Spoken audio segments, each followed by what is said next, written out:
Ang pag-ibig at ang kapayapaan ng Panginoon ang sumaiyo nawa, kapatid na Daisy, ng lokal ng Santa Ana dyan po sa Magalang.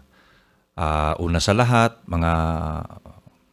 kapatid, bumabati kami sa iyo ng happy third Sabbath anniversary kung isasapit ng Panginoon na tayo ay buhay pa at may pagkakataon pang makapagpatuloy ng ating paglilingkod sa Panginoon. Gaya nga ng sabi mo dito, isa kang PWD at ulila.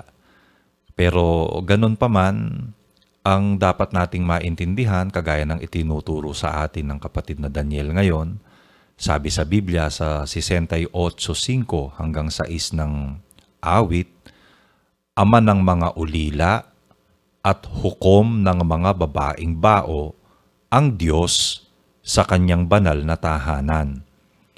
Pinapagmamag-anak ng Diyos ang mga nag-iisa, kaniyang inilalabas sa kaginhawahan ang mga bilanggo, ngunit ang mga mapanghimagsik ay magsisitahan sa tuyong lupa, sabi ng Biblia. Kaya sa loob ng ating pagsasama-sama, lahat naman tayo, meron tayong iisang ama.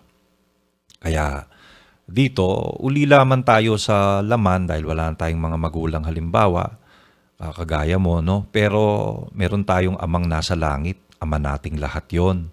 At tayo naman ay magkakapatid, ang panganay naman natin ay ang ating Panginoong Hesukristo.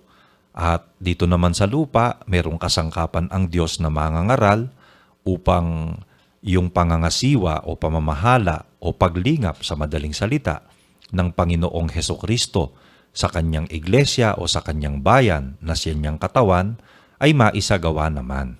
At may mga kapatid tayong katulong at kamalasakit sa ating mga paglilingkod sa Diyos, lalo na laging ini-emphasize ngayon ng kapatid na Daniel yung ating pagtitinginan at paglilingapan ng mga magkakapatid. Kami naman, malayo kami dyan sa iyo, kapatid. Pero ako naniniwala, di ka pababayaan ng mga kapatid natin dyan sa dako ninyo.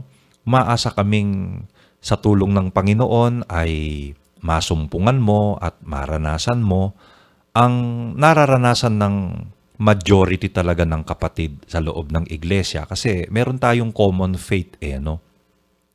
Kung meron mang naliligaw sa samahan na medyo naiiba.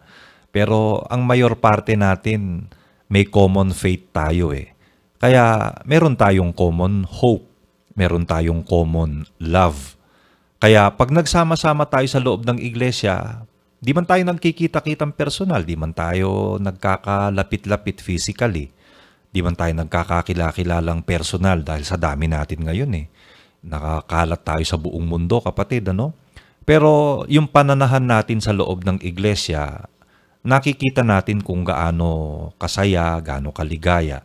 Sabi ng awit 133:1, masdanan wika ninyo na pagkabuti at pagkaligaya sa mga magkakapatid na magsitahang magkakasama sa pagkakaisa. Nasa pagkakaisa ang pagtahang masaya at maligaya ng magkakapatid sa loob ng iglesia.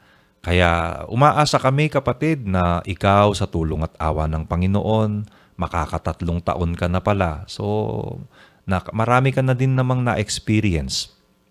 Na-experience mo rin yung pandemya, na panahong hirap tayo, pero sa tulong at awa ng Diyos, ang kapatiran naglingapan, hanggang ngayon naglilingapan, nagtulong-tulong tayo.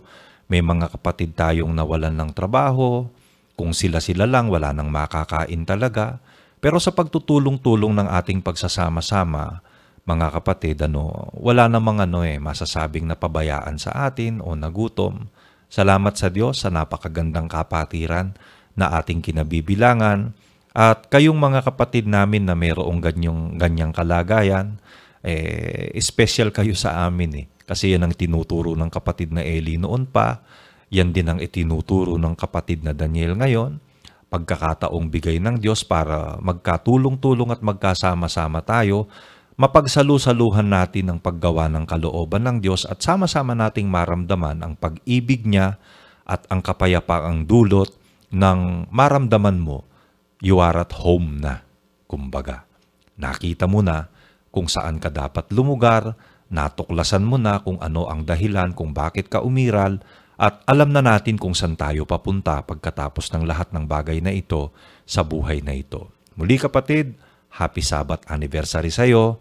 Ingatan ka nawang palagi ng Panginoon at lagi kanyang pagpalain. Salamat sa Diyos.